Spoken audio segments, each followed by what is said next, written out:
Hello students, welcome to Khandelwal Maths Academy. I am your host Vishwesh Khandelwal. In today's video, we will be learning about the Argand diagram on complex plane and also about the modulus and amplitude of a complex number. अब देखो, before moving to this exact topic, plane क्या होता है? Okay, PLA यानी plane की बात चालू है. Okay, plane, any flat surface in this world is termed as a plane. जैसे अब ये board है, flat surface है, plane है, बराबर है. अब जैसे ये आपका टेक्स्ट बुक है, ओके अब देखो ये फ्लैट सरफेस है, सो ये प्लेन है, बराबर है. अब टू डायमेंशनल प्लेन जो रहता है उसमें दो एक्सिस आते हैं, एक्स एक्सिस और वाई एक्सिस. ये देखो X axis Y axis. Real number जो रहते हैं वो हमें पता है कि we can represent real number on this number line. Axis यानी ही नंबर लाइन है, ओके ये नंबर लाइन है, ये एक हॉरिजॉन्टल नंबर लाइन और ये वर्टिकल नंबर लाइन है. हॉरिजॉन्टल नंबर लाइन को हम एक्स एक्सिस बोलते हैं और वर्टिकल नंबर लाइन को हम वाई एक्सिस बोलते हैं, बराबर है. ये positive direction of x axis, right hand side, left hand side negative direction of x axis, okay. और एक्स एक्सिस के जो ऊपर का पार्ट रहता है वो वाई एक्सिस का पॉजिटिव वाई एक्सिस पार्ट है और ये नेगेटिव वाई एक्सिस है, बराबर है.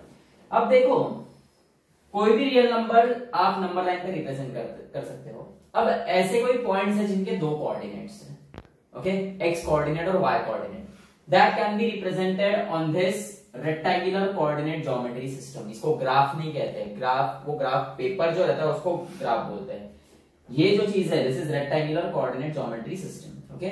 अब देखो हर पॉइंट के दो कोऑर्डिनेट्स होते हैं, x coordinate y coordinate, okay. भले ही अगर वो पॉइंट x एक्सिस पर है तो उसका y कोऑर्डिनेट 0 रहेगा, पर है भाई y कोऑर्डिनेट है पर वो 0 है.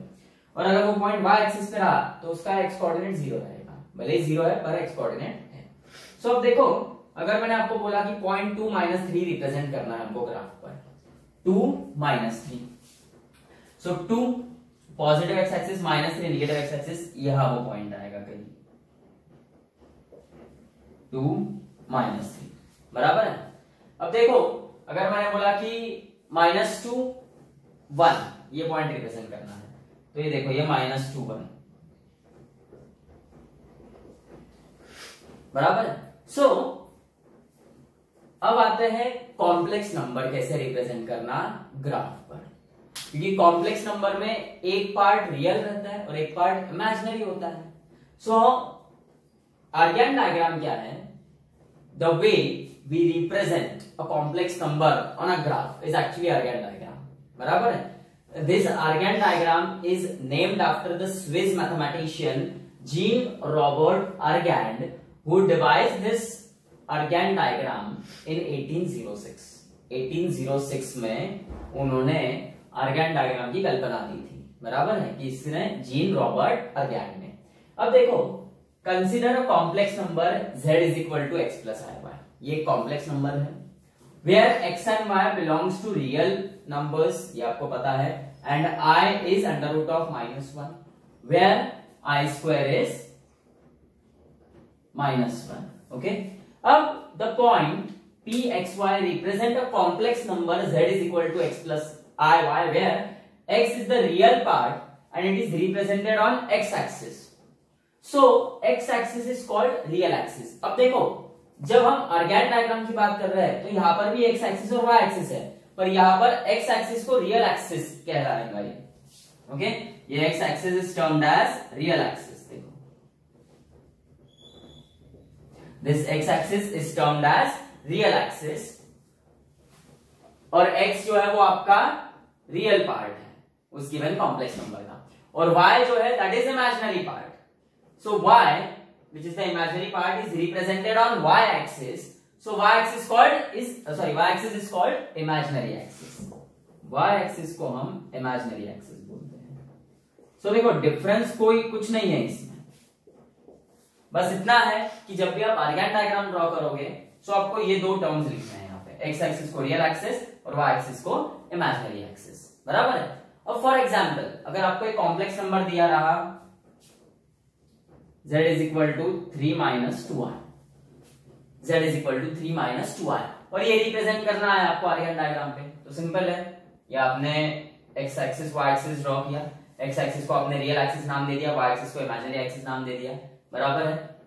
अब z is equal to 3 - 2i, 3 जो है वो रियल पार्ट है और इमेजिनरी पार्ट क्या हुआ यहाँ पे -2, तो 3 - 2 कहाँ पे आएगा?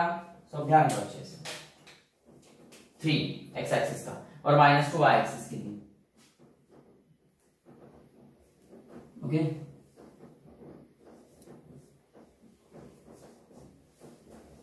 this point here represents the complex number 3 - 2y।